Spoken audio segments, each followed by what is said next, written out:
As someone who has worked from home as a mom since the beginning of my motherhood journey, first as a nanny, then a daycare provider, then an online business owner, I've had a subscription box, I do YouTube videos, and now I run an Etsy shop.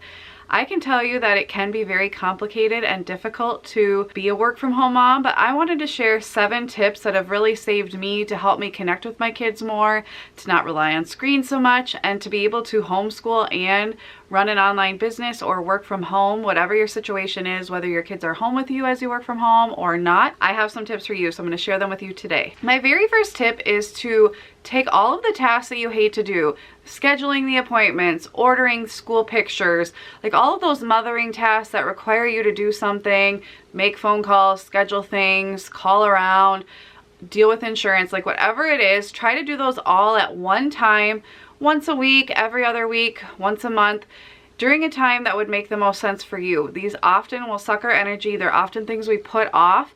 So if you can just do them all at one time, then you're not left, you know, trying to do one day and then it totally ruins your vibe for getting work done or spending time with your kids, and then you schedule one for a few more days later. Try to just do them all in one session, get it over with, rip the band-aid off, and then you will have a lot more energy and time throughout the rest of your week or month if you just do these all at one time. My second tip, which is kind of difficult to do but definitely is worth it in my book, is to do most of your mothering, like homemaking tasks, when your kids are around.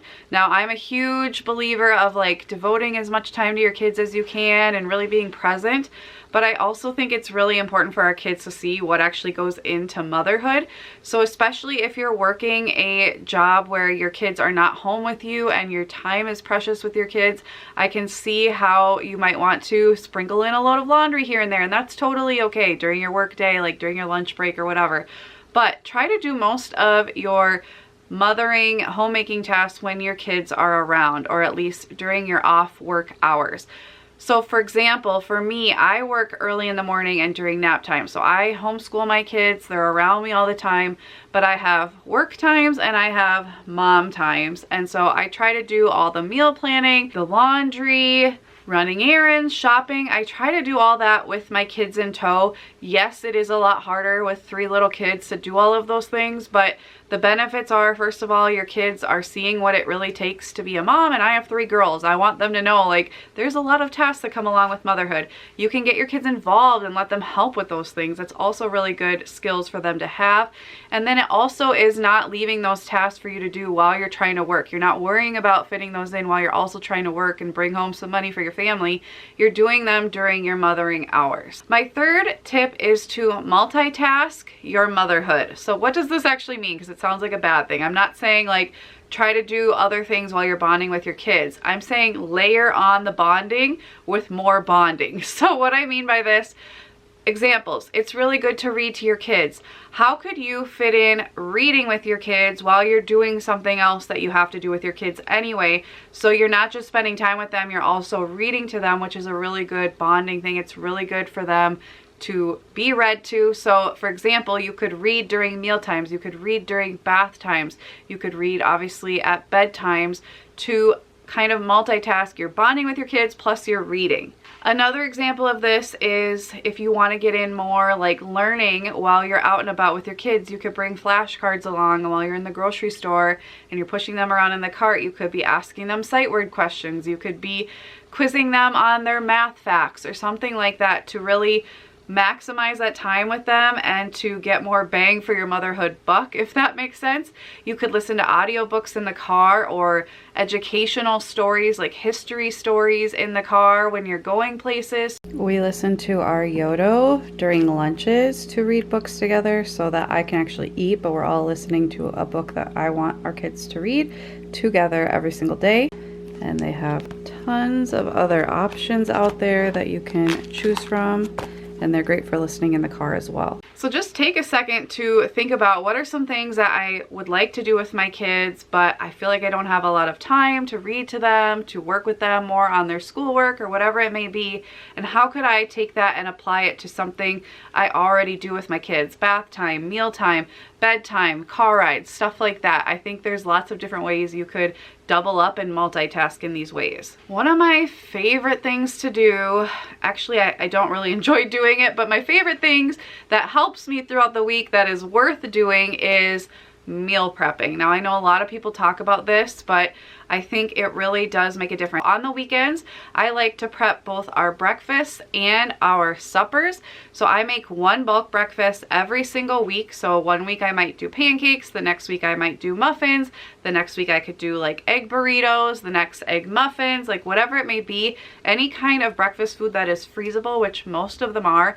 Make a big batch that Saturday or Sunday, feed your family that for the day, but make enough extra to last for 4 more weeks, meaning you can have it one more time every single week. So 4 more family-sized servings and then freeze it.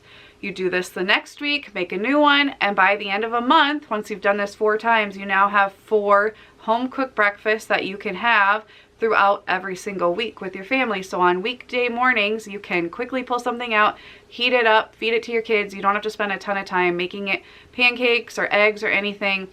That morning, you already have done the prep work on the weekends, and it really doesn't take a lot of extra time. We also use something called 5 Dinners 1 Hour, which is something where we pay for a subscription and we get all these recipes every single month, and we pick and choose which ones we want, and then on the weekend, we will take those ingredients out that it told us to buy, and we will prep as many suppers as we want. So we choose to do 4 suppers a week. So my husband typically is the one who does this. He will do all the prep work for those meals, put them in bags, put them in casserole dishes, whatever it says to do.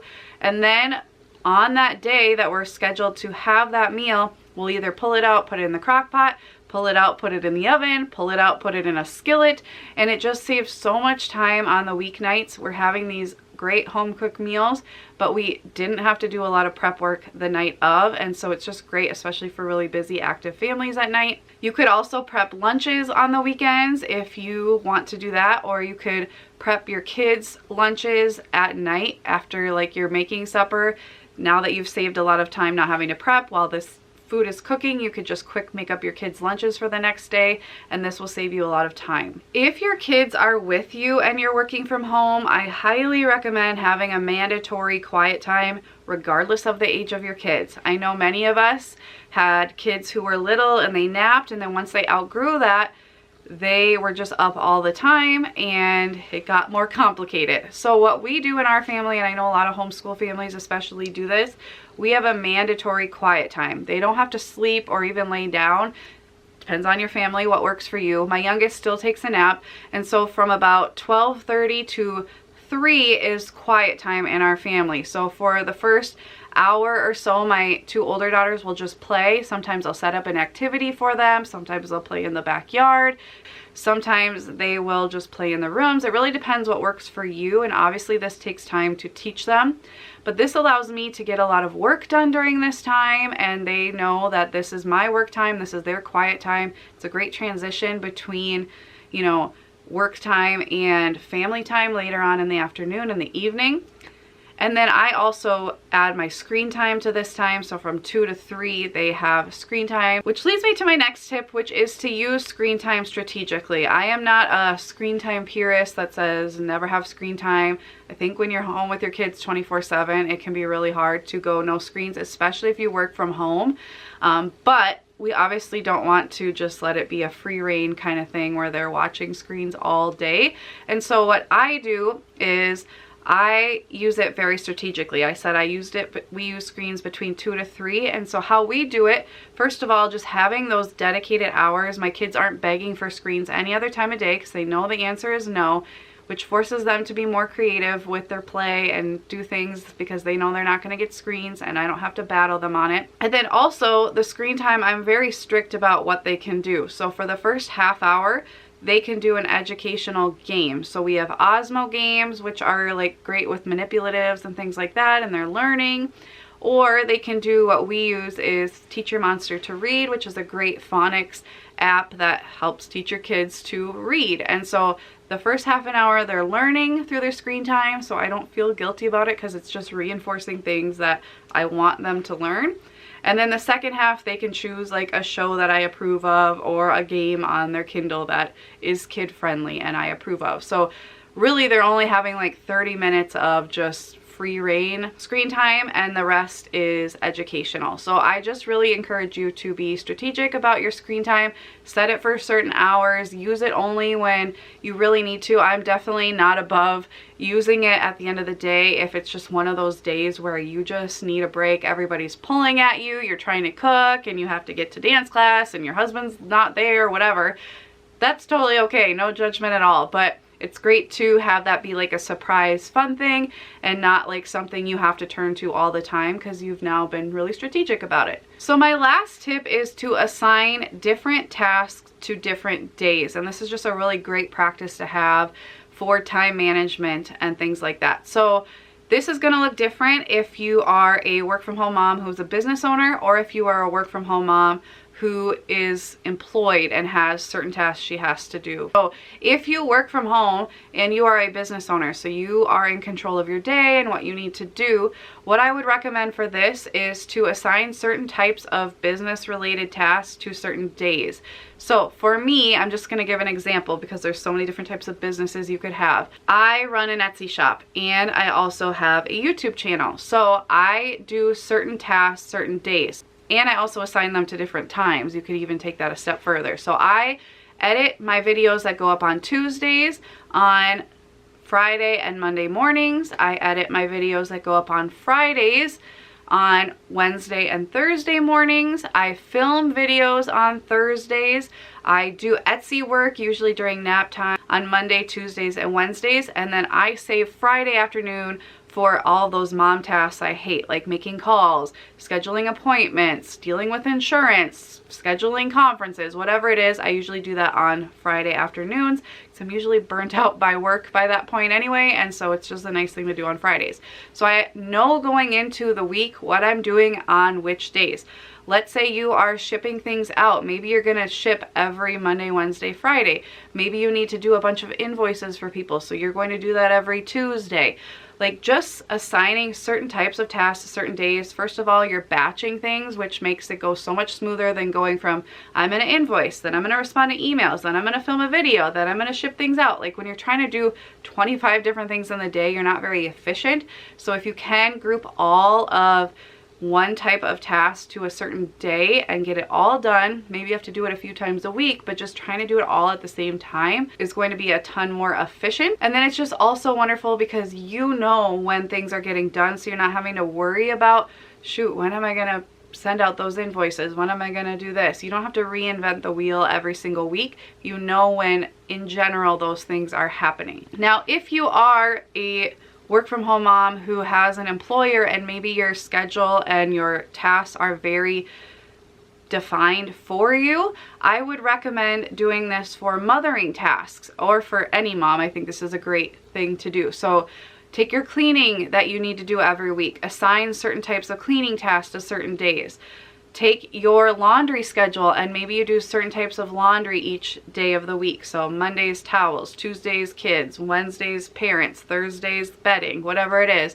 Have a schedule for it. It's just going to take that burden of trying to figure it out fresh every day off of you, and it's just a lot more streamlined and efficient. Meal prepping certain days of the week, you know, all these mothering tasks, a lot of them can really be scheduled to certain days and times so that you're not having to worry about it. Those are my 7 tips for work from home moms. If you have additional tips, I would love if you would leave those in the comments. I love helping other moms work from home, and that can look so different depending on what you do. My whole journey as a mom, I have done so many different things to work from home and be home with my kids.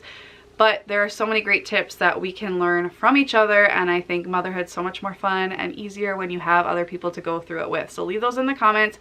If you like this kind of video, please subscribe and become part of our Glue Stick family. And as always, thank you so much for watching, and I will see you next time. Happy momming!